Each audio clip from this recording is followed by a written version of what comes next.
আসসালামু আলাইকুম। আজকে আমরা গজল গাইব, আপনারা বলবেন কার গজল সুন্দর হয়েছে। গাও।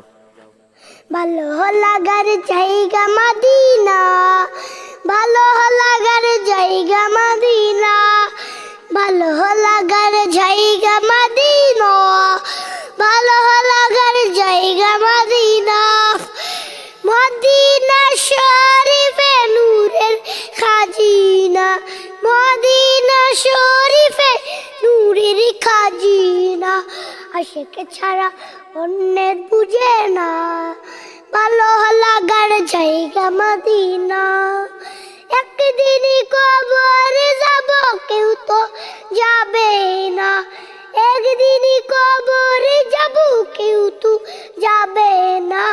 যাবে না আমার শাহে মদিনা, ভালো লাগার জায়গা মদিনা। বলো ভালোবাসার জায়গা মদিনা, ভালো লাগার জায়গা মদিনা, ভালো লাগার জায়গা মদিনা, ভালো লাগার জায়গা মদিনা। আসসালামু আলাইকুম ওয়া রাহমাতুল্লাহি ওয়া বারাকাতুহু।